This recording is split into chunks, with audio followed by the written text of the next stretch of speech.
Hi, Sarah Jo. Thanks so much for agreeing to come and see me this afternoon. I really appreciate it. No problem. And to be very honest with you, Sarah Jo, the reason I called you in my office is because I'm really concerned about you. Are you okay? Yeah, I think I'm okay. I'm finding work's really busy right now, that things are kind of getting out of control with my workload. I'm finding work really tough right now. And Sarah Jo, I can tell, and that's why I wanted to talk to you. What exactly is causing you to feel uncomfortable in the workplace? Well, I find the staff just isn't being supportive. I find that if I'm sitting on my computer and I turn to look around, that everyone's staring at me. I find that people are talking about me behind my back. I really think they're all ganging up on me, and I think they're rooting for me to fail. I find that they just are doing everything they can to distract me and take away from me being able to do my work. So, and that's really concerning, Sarah Jo. And I just need to understand specifically more about the things that are making that you just talked about. So you talked about your colleagues having conversations behind your back. So are you overhearing them? Well, when I walk into a room, they stop talking, or I catch the end of a conversation talking about piles of work and workload and not being successful and not getting their work done, and I know they're talking about me. It's not a question. It's obvious by the way that they're speaking that it's me that they're talking about. And it makes me anxious and it makes me uncomfortable, and it's all I can think about, and I just can't focus anymore. And I've noticed, Sarah Jo, too, because we've been working together for a year, and I've seen a change in you, and I've also noticed that your hands have been shaking on the occasion through our weekly meetings, and your whole body language is different. You seem very tense, and you certainly aren't yourself. And I'm concerned about how what's happening in our workplace is affecting you physically as well as emotionally, because it's obviously bothering you. So I think there's two things that have to happen. I am going to have to address what's happening in our environment and your what you're perceiving to be happening to you in this environment and with your colleagues. So I just need to understand that a little bit better. You said that you're walking into rooms and you're not really hearing conversations about you, but you're feeling that they are. Is there anything directly specific? And the reason I'm asking this, Sarah Jo, is that my job is to understand what's actually happening so I can address it. So is there anything specific that you feel comfortable me knowing that I can go and address so I can correct the situation? Well, they're all if you go and talk to any of them, they're all talking about me, and they all feel the same way. I feel like they're trying to get me fired, and they're ganging up against me, and they're just out to get me. I feel that it's so obvious that if you were to ask one of them, they'd tell you straightforwardly that they didn't want me working there and that they wanted to get rid of me. So you're comfortable me making some inquiries, talking to some of your colleagues? You can ask who you want. I know they're out to get me. And I appreciate you allowing me to have those conversations, because I once again, I'm very concerned about you. So I'm going to address that situation, and I will follow up with you so you understand the result and the outcomes of those conversations. But right now, let's focus on you and your health. Physically, this is having an impact on you. Well, I haven't been able to sleep, so.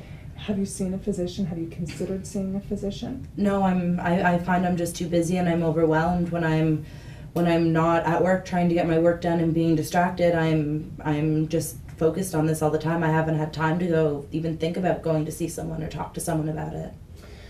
Well, I think that, Sarah Jo, we have to make this a priority for you. And if you're comfortable, what I'd like to do is write some notes down based on our conversation about how you're feeling and the impact of the environment on you, what I have actually observed in you in terms of the change in your hands shaking during our meetings, and just a change in your general approach here at the office, because I am concerned about you. It's affecting your workload, but it's also affecting you personally. And it's affecting your ability to manage the workload, and then you're feeling very stressed because of that. And so I'm here to support you in you being successful, but certainly I can only help in certain areas, and there's professionals out there like your personal physician. Or have you ever talked to FAP program? No, I haven't. Yep, here is a brochure. If you would like to take a look at that brochure, it's essentially a service that all of Dalhousie University employees have, and that you can talk to confidentially to a professional about what you're experiencing here in the workplace. I'm going to do some work to address, to further explore and address your concerns here in the environment, but a professional might be able to give you some other tools and techniques and some ideas and thoughts on how to approach this challenge too.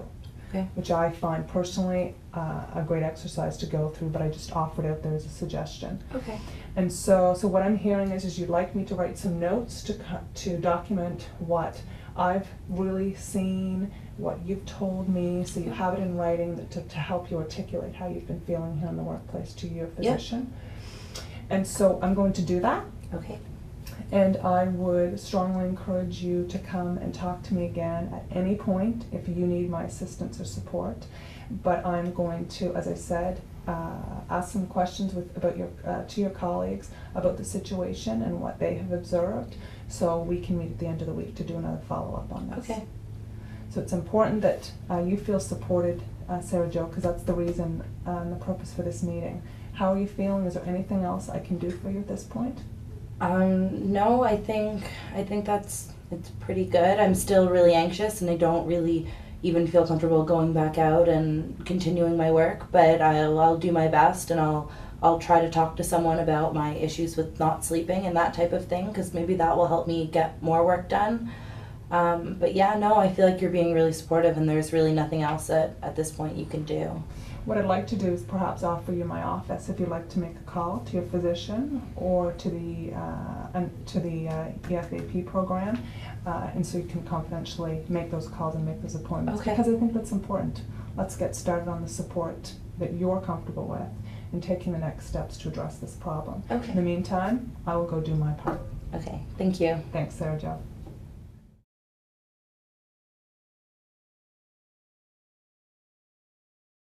The manager in this scenario has concerns about an employee's mental health. Today, that employee seems more composed than on other occasions. Waiting for an employee to have a good day, if her behavior is sometimes more erratic, will increase the chances of your message being heard. That's the challenge in managing employees. Is it someone going through a rough phase, or is there more to it than that?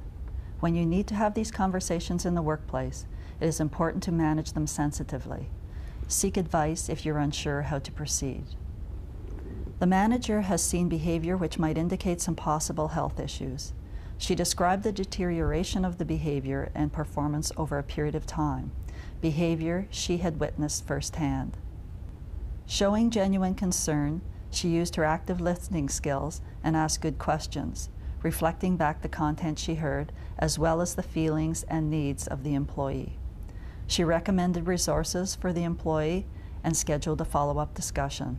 She also assured that she would inquire into the validity of the allegations. Even if the manager felt there was no substance to the allegations, she would need to confirm that this isn't a toxic work environment. Often all that is needed is management by walking around to get a feel for the climate, particularly with the claims being made in this situation. Sometimes when the employee denies any problems, providing a written summary of behaviors and performance concerns, then encouraging the employee to share that information with a doctor can facilitate a more productive discussion between the employee and the physician. The pamphlet on the Employee and Family Assistance Program should also be nearby when you are having these sensitive discussions. Reassure the employee of the confidentiality of that service and of your support for their success in the workplace.